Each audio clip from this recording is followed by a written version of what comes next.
Okay, as you have seen in the video already that I had posted earlier, that there are two kinds of thermometers.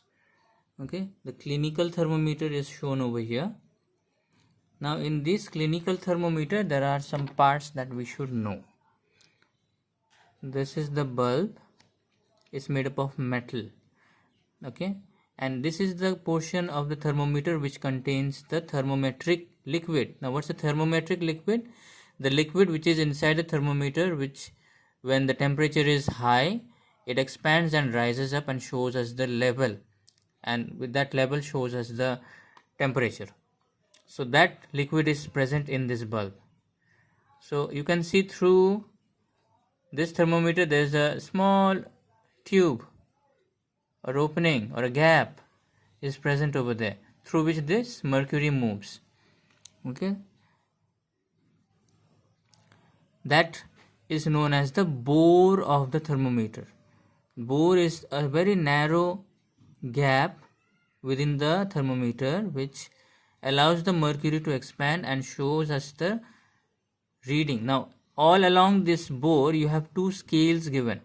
If I bring my camera close, you can see over here the two scales.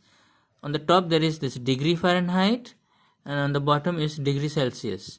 So bottom of scale shows temperatures in degree Celsius, whereas the top one shows temperature in degree Fahrenheit. So you can see over there 94, I'm reading the top scale, okay, 94, 96, 98, 100, 102, 104, 106, 108. It is in degree Fahrenheit. And the bottom scale is starts from 35, 36, 37, 38, 39, 40, 41, 42. So it is in degree Celsius. Our body's temperature goes from 35 till 42. That's why in the thermometer in degree Celsius it is only given from 35 degrees Celsius to 42 degrees Celsius. Alright, equivalent to 35 degrees Celsius in Fahrenheit is 94 degree Fahrenheit. Alright, 94 degree Fahrenheit is the equivalent of our 35 degrees Celsius. Similarly, the equivalent temperature for 108 degree Fahrenheit is 42 degrees Celsius. Alright, one more thing that is there is this. Let me focus. The kink. You can see this bore is actually a straight line, but when it comes to the kink, it rises up like a bump. Now this kink is present in the thermometer because when we take the reading, we hold the thermometer in our hand, and at that time the mercury tends to come down. Because of gravity, the mercury starts coming down. But if the mercury immediately starts coming down, how will you take the reading? So this kink or the bump in the bore of the thermometer stops the mercury immediately from coming back.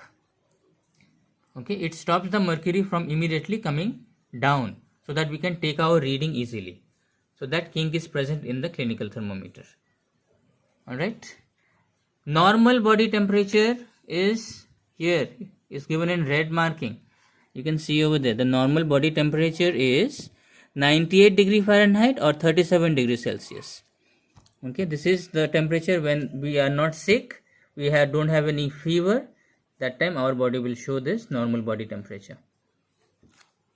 Now there are some precautions that we need to know while we are handling a clinical thermometer. These are the precautions here. First one, here the precautions are here. Let's read them one by one. The first one is the thermometer should be washed before and after use. We use thermometers for different persons, and now since we know it's a very serious pandemic time where we have this coronavirus, so whenever you are using a thermometer for one patient and then another patient has to be used the same thermometer, it's better that we wash it properly with antiseptic solution so that no virus from one person can be spread to another person. Second one is jerk the thermometer a few times to bring the level of mercury down. The mercury is in the thermometer's bore, that opening, the narrow opening, it needs to be brought back to the bulb. So how will it come back? If you just hold the mercury in an upright position and wait for the mercury to come back, it will take a lot of time. So jerk the mercury means you have to do like this. Suppose this is our thermometer, you have to do like this, jerk it few times so that the mercury comes down to the bulb's level. Next, one more thing you should know, and it might be given over here in this precautions, you should not hold the thermometer by its bulb. Okay, never touch this portion, the bulb, with your hand, because that portion has the mercury. If you touch it with your hand is warm, the warmth will be conveyed to the mercury and the mercury will start rising up. So never touch the bulb of the thermometer. Okay, third precaution, before use the mercury should be in the level of 35 degrees Celsius or 94 degree Fahrenheit. That means the mercury should be showing the starting point. The starting point is 35 degrees Celsius or 94 degree Fahrenheit. Fourth one, do not hold the thermometer by its bulb. Already I have mentioned this. Keep the mercury level along the line of sight. Keep the thermometer next to your eyes, not far away from your eyes when you are taking the reading.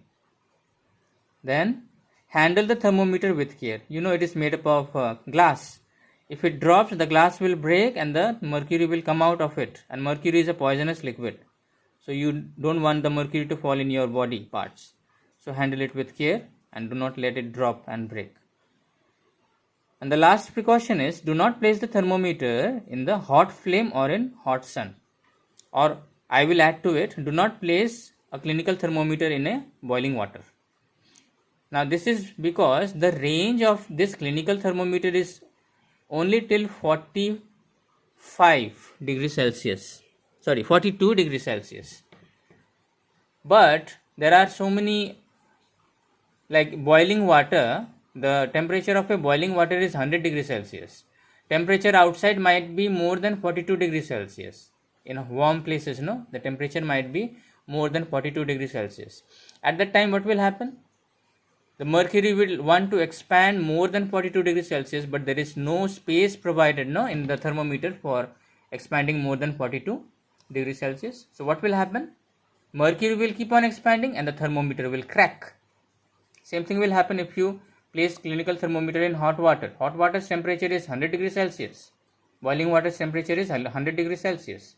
But mercury does not get the space to expand till 100 degrees Celsius in a clinical thermometer. So what will happen? The mercury will still want to expand, but there is no space in the thermometer, so the thermometer will crack. So don't do this with a clinical thermometer. Next is a laboratory thermometer. Now a laboratory thermometer, it starts with minus 10 degrees Celsius and its highest temperature that can be recorded is 110 degrees Celsius. Okay. Like in clinical thermometer, lowest temperature that you could measure was 35 degrees Celsius and the highest was 42 degrees Celsius. In case of a laboratory thermometer, it is the lowest can be measured is minus 10 degrees Celsius and the highest temperature can be measured is 110 degrees Celsius. Now in this, you need to know two terms, that is lower fixed point and upper fixed point.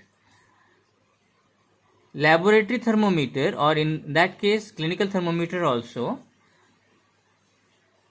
we need to know what is lower fixed point. Lower fixed point is that temperature at which water turns to ice, that is 0 degrees Celsius. Upper fixed point is that temperature at which water starts boiling when you heat it, so that is equals to 100 degrees Celsius. And in between lower and upper fixed points, you have the divisions. Okay, you have the divisions. Each division is called 1 degree Celsius in this case. Okay, so in laboratory laboratory thermometer, the lowest that can be measured is minus 10 degrees Celsius and the highest that can be measured is 110 degrees Celsius. Now when you are using this, there are also precautions for using laboratory thermometer. Here are the precautions for laboratory thermometer. Do not tilt the thermometer. you have to hold the thermometer in upright position, straight position. Second one is note the reading only when the bulb has been surrounded by substance from all sides. Which is the bulb? Here also, this is the bulb. This portion is the bulb. So take the reading in the thermometer only when, suppose you are putting this thermometer in ice. So make sure that the bulb is fully surrounded by ice. And then the mercury starts dropping or rising, whatever, depends. So you have to wait for the mercury to settle down. Mercury should not move up and down while you are taking reading. And in that position, you should start taking reading. Okay, next is scales of temperature. Scales of temperature. In distance, we have so many scales. We have centimeter scale, we have inch scale, right? In your scale, if you see, like this is our scale. See over here. This is our normal scale. The upper one is in centimeter and the lower one is given in inch, right? So we have so many scales for measuring distance. Likewise, we have scales for measuring thermometer. 3 scales are there: Celsius scale, Fahrenheit scale, and Kelvin scale. Now let us see Celsius scale first. Now in Celsius scale, we learnt about lower fixed point and upper fixed point, right? Lower fixed point is the temperature at which water turns to ice. Upper fixed point is the temperature at which water starts boiling. So in Celsius scale, lower fixed point is 0 degrees Celsius. Upper fixed point is 100 degrees Celsius. And in between lower and upper fixed point, we have 100 equal divisions. Each division is called 1 degree Celsius. That is in Celsius scale. Coming to Fahrenheit scale. Okay, Fahrenheit scale, the lower fixed point is 32 degree Fahrenheit. Upper fixed point is 212 degree Fahrenheit, and in between lower and upper fixed point there are 180 equal divisions. Each division is called 1 degree Fahrenheit. And the last one is Kelvin scale. The lower fixed point is 273 K or Kelvin. Upper fixed point is 373 K or Kelvin. And in between we have 100 equal divisions. Each division is called 1 Kelvin. Notice one thing. In Celsius and Fahrenheit scale, we mentioned that degree sign.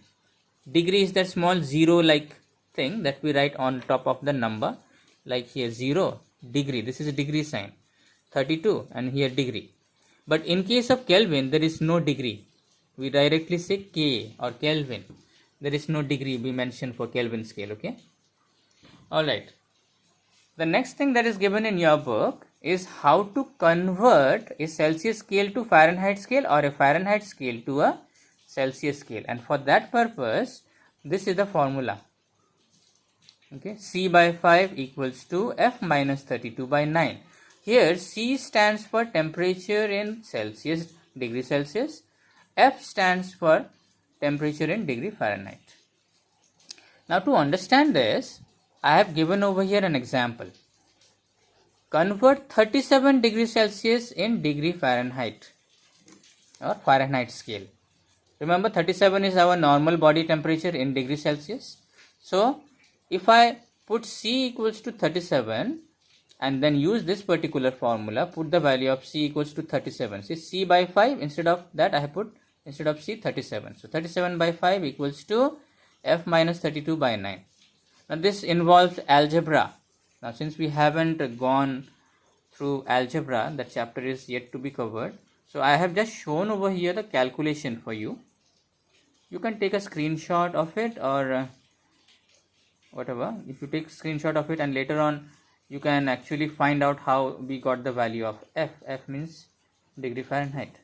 So after solving, we get F value as 98.6 degree Fahrenheit. 98.6.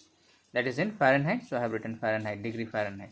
That means 37 degrees Celsius is equals to 98.6 degree Fahrenheit. This is our normal body temperature in degree Fahrenheit or in Fahrenheit scale. So these are the 3 scales of temperature.